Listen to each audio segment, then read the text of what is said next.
Hello everyone, Alex here again with an image review session. This one is in August 2025 and I've got pictures to show you from a Bahamas trip that I made back in April or May time, can't remember now, and also some photos taken in the UK or in England in July and into early August. And then a few photos from Sardinia in Italy, also taken in August. So the first few pictures are sharks in the Bahamas. So we'll dive into those. As always, I'll just close those file properties. No need to read that boring stuff.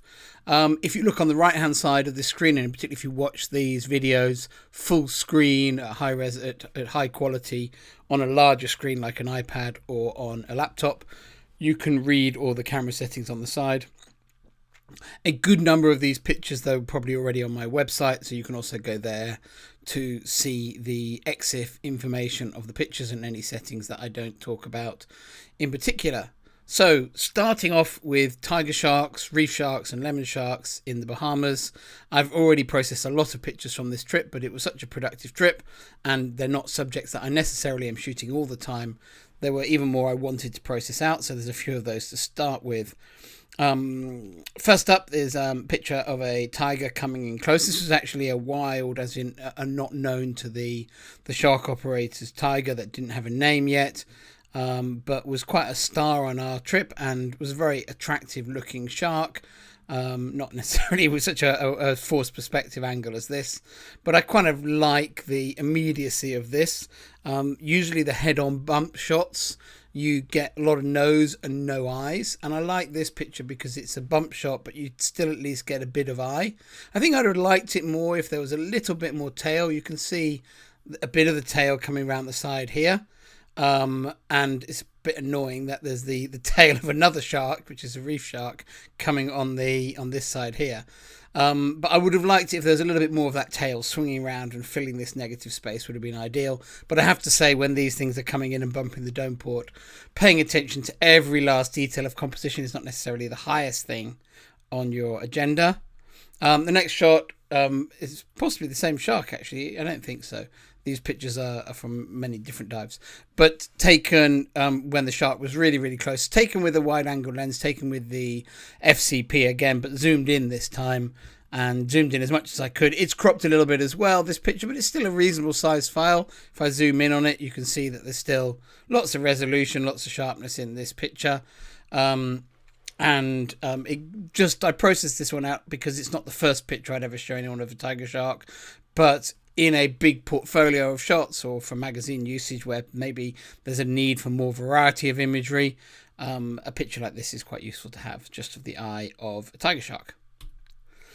Next up is a panning shot taken on a 1/10 of a second at f/18 at ISO 80 of a reef shark cruising by, taken during a cloudy time, a nice dark time, allowing me to get this longer exposure, and panning with the shark to get these nice streaks and blurs as the shark races across the frame in this particular picture. Right, and another shot of another reef shark, same technique, front curtain sync, accelerated panning technique. And just shooting this shark here. This one's a little bit more blurry, and I felt because it is more blurry, it suited better going into black and white. It's more of an arty kind of feel to it than a documentary type shot, but still a nice one to share. And then I realised I hadn't really processed many of the lemon sharks from the trip. It wasn't loads of lemon sharks like there were in the old days when I last went to Tiger Beach, but there were still plenty of lemon sharks. And this one had a really nice gathering of accompanying barjacks, and there's another long fish in here which I'm not quite sure what it is. Maybe it's some sort of sardine or something like that, but these guys are barjacks, and this lemon shark with this little posse on his nose was really, really cool. This lemon shark actually had a really big swelling, I guess it was an infection or something, on the other side of its jaw. So it had a very uneven face. So it would have been. I shot it quite a few times from head on, but its kind of asymmetrical head, because of what I presume was an infection. I guess from a fishing, hook or something that's got infected or something like that. meant that, yeah, so that's why this shot is my favorite, because it's from the kind of the neat side of the head, for this. And this was the male lemon shark, so a bit longer and skinnier than the females.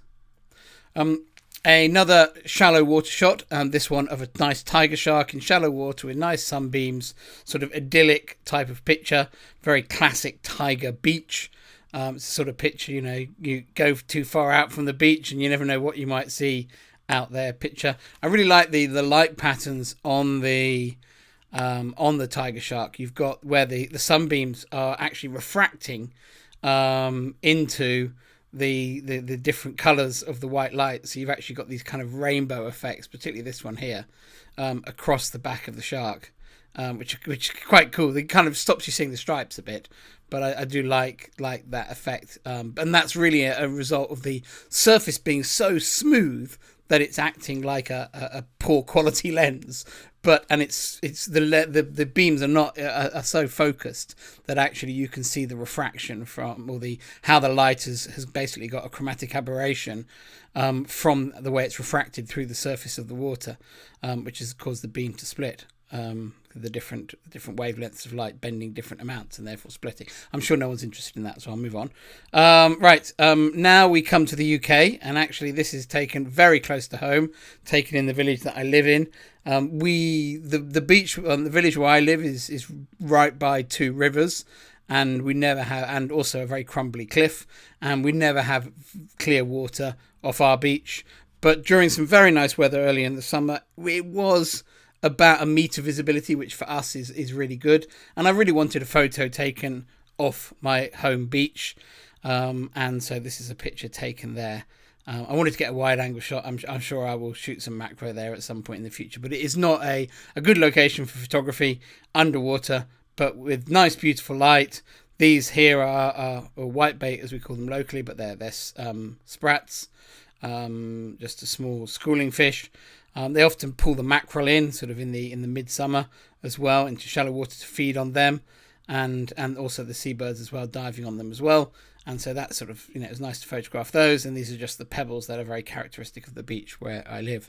Anyway, they're not of interest really. The first thing that when I got the chance to do some diving in the UK that I wanted to focus on were the octopus, and particularly these common octopus, Mediterranean octopus as we often call them, which are usually exceptionally rare in the UK, but this year in particular there have been large numbers of them off the coast, and lots of my friends have been out and photographed them, and I was really keen to get some shots of them because it's such an interesting story. I did do a whole episode talking about these with Matthew on the Underwater Photography Show. Just to recap the cameras on the last ones, the two off my local beach were shot with the Nikonos 13mm fisheye, but the octopus are all shot with the FCP. The octopus shots are taken down in Cornwall at a dive site called Porthkerris. It was very poor visibility when I had the chance to go down there, but nonetheless I was quite happy with the fact that the water was green and murky. If I want pictures to show a Mediterranean octopus in British waters, I don't want the water to look like it could be the Mediterranean, which if it was too blue it might do. So great to have very British waters. This one's got a Ballon wrasse, which is a very classic British species, in the background. This one's got some lovely red seaweed all around the octopus. You can see the octopus's eye and siphon here in the middle of the frame, and then the seaweed wrapping around. So that was kind of my goal for all these shots, was to capture them in nice poses and in very classic British scenery, and the green water actually I think really helped with that. I'd obviously try and get pictures where they were in and amongst the kelp as well, because that's very photogenic and very characteristic of our conditions. And this one here is in and under some kelp, and this one here is rolling itself across the seabed with again some really nice kelp fronds behind, so very classically and very obviously in the UK.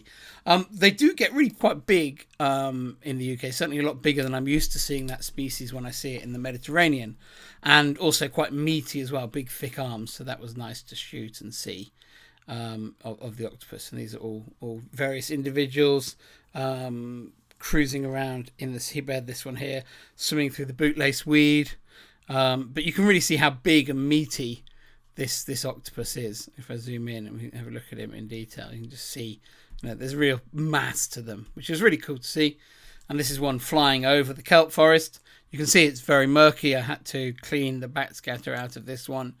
But having the chance to photograph it in front of this very classic kelp environment, I'm really, really pleased with. And there's actually, I think this is a mixture here of golden kelp and actually classic oarweed or Laminaria hyperboreus, because all the epiphytes here are very classic of that type of kelp growing on the stems. Right, on the stipes. Right, next we move back to the county of Devon and some photos taken around Babbacombe, which is a dive site close to where I live, in the eastern side of Devon. It's a very sheltered area, so it's usually good place to dive, but it doesn't always have the clearest conditions. It attracts, often in the summer, a large aggregation of spider crabs which aggregate there to molt. And these are pictures. I photographed them molting before, but actually when I visited, it was the aftermath of the molt, and all the old exoskeletons were lying on the seabed. And so I was really drawn to wanting to photograph those. It's not the most attractive scenery, obviously, because it's just dead shells, and you can see that there's kind of mold, fungus, or whatever it is growing on these. I'm not sure what it is, whether it's a bacterial mat or fungus or whatever growing on them. But yeah, really nice to be able to tell that story. I've used quite hard lighting here. You can see all the shadows are quite harsh. That's done very much on purpose, because it is quite a sort of a gruesome scene. So fairly, harsh lighting fits that aesthetic, but also that harsh lighting brings out those shadows, which pick out the shapes of these crabs, so they're recognizable. Anyway, the goal of the dive wasn't to look for crabs or dead crabs shells. It was to look for these beautiful blue shrimp, as my friends call them, but I call them snake locks anemone shrimps. These are another southern species that has established itself on the south coast of England, and around the south coast of England. But they're still really nice to have the chance to photograph, because they're very beautiful. They don't look like you'd expect a British species to look, with these amazing colours. And because they live in the colourful snake locks and anemones, they make for very attractive shots. And these are some different shots. That one's taken with the 90mm and the MFO1, and that's with the 90mm and the MFO3, which obviously turns that 90mm into a wider lens. Nearby to them, there was a really nice few lobsters around. They're common to see lobsters, but I always like to photograph them. They're such a classic British subject. My friends, I think, always look at me slightly strangely when I'm taking pictures of lobsters, thinking, why are you wasting your time on such a common subject? But I like the chance to shoot the lobsters. They've got lovely blue colour on them. As an old joke goes in my old marine biology department, that there's two types of lobsters in the UK, the blue ones and the red ones. The reason that's a joke is that obviously the lobsters that people eat in restaurants are red, and they become red when they're cooked, sadly, for the lobsters. And so the blue colour is just a living one. Right, this is another of the snake locks and anemone shrimps, and there's some other species on those dives. Because it was high tide, we had the chance to shoot these are very shallow water blennies called shannies, and they live right up in the intertidal zone. And if you dive on these dive sites in high tide, you have a good chance of finding shannies underwater, and they're very cute, very characterful blennies. And this one's in a hole in the wall, the harbour. This is kind of a bit of sort of a pier / bit of old protective harbour wall there, and the holes in that always have the blennies in at high tide. So if you do a dive there at high tide, you get the chance to shoot these guys. This one was really cute. And this is another one out and about and posing, and they're just full of character, great subjects, really enjoyable way to finish the dive off on these guys. I think now we're moving out of Devon and further to the east, heading across to Swanage in Dorset, and this is at Swanage Pier, and the most famous residents of Swanage Pier are absolutely the Tompot Blennies. And I like this picture. I shot this with a single strobe, angled across the terrain to create these strong shadows. And I like the fact that the blenny is obviously coming into the light, And although it's my light, I like the feeling that this has of it's the blenny who does normally live in his dark, shady hole, but here he is sticking his head out into the light to have a look at what's going on. And I think it's an aesthetic that land sort of photographers like to do, where if they photograph, say, sort of mammals or something, and they wait for the mammal to be on the edge of the woodland, and then just as they stick their head out into the sun, they shoot them, and it creates this same sort of feeling of image. And that's certainly where the idea for this type of lighting came from. Unusually for me, I did a bit of snoot photography. I'm not the biggest fan of snoot photography, but this is another of the snake locks and enemy shrimps, trying to do something different with one of these. It's a very small one, and I thought I would try to light it with the snoot inside the anemone. So you've got sort of dark, unlit or half lit anemone tentacles in the foreground and wrapping around the subject, and then the spotlight of the snoot is really on that anemone shrimp in the middle of the anemone. You can see him in the middle there if I zoom in. Right. While playing with the snoot, I also had a play with combining the snoot light with ambient light, which is something I like. I don't really like pictures that are all black, so I'm not the biggest fan of the simple shots that snoots take for my own photography. But here I was using the fact that I could snoot light this Inachus spider crab, these small spider crabs that cover themselves in sponges, that live often also associated with the snake locks and enemies. And then here I combine that with a long exposure to allow the ambient light to come in, but also to allow the movement of the anemone in the waves to also come into the picture, which I really like. I like these little streaks and feelings of movement from the anemone. It just creates a slightly different feeling shot. And I spent a bit of time with this guy because the anemone was flipping backwards and forwards in the waves, and it was nice to shoot. I've only processed one of them, but in a future episode of these, there's a couple more shots of those with different lighting styles to compare. This is not a very good picture, but it's a very unusual nudibranch for us to get in the UK. So unusual I don't know its name without looking it up. So let me just check its name. It's called Doris vericosa. So yeah, so it's a type of nudie. But yeah, we don't normally get these in the UK, so it was nice to have the chance to shoot him. It wasn't posing in the best position ever at all for my photography, but I did want to get a shot of it, and I certainly didn't want to disturb it. It was quite happily getting on there.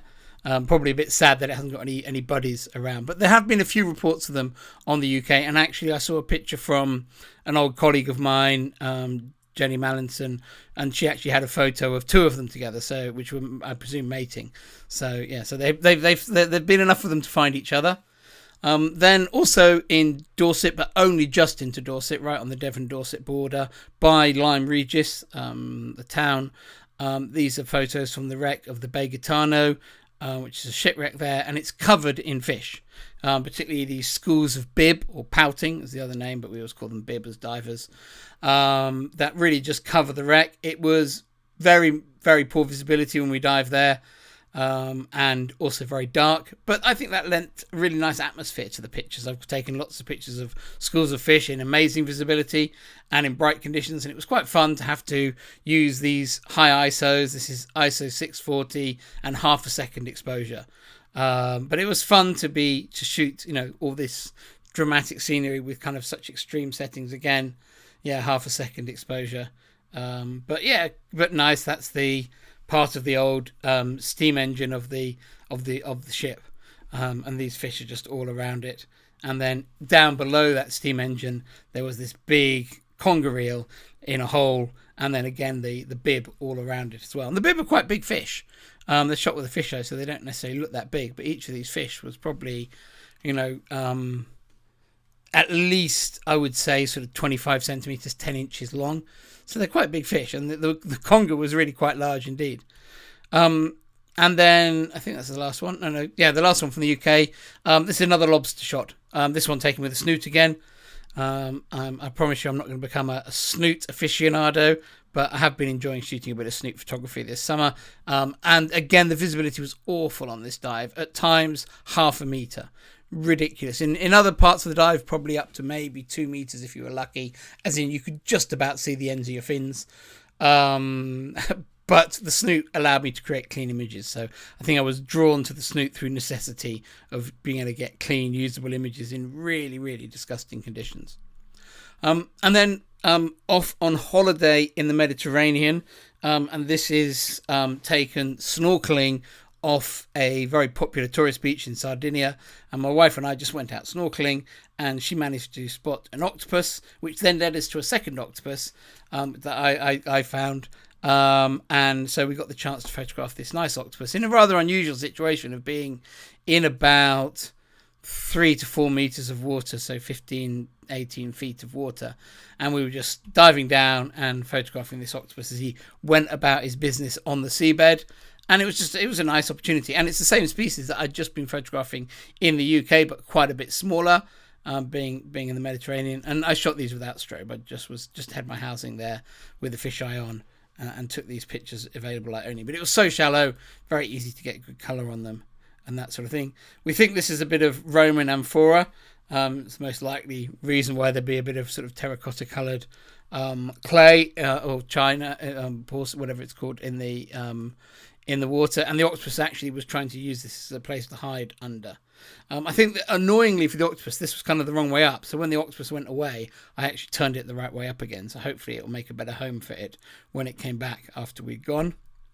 And then this was the second one we found, a smaller one, but it did make this really beautiful shape with all its tentacles, which I was really pleased with. I think that looks photographically, it was really, really nice shape.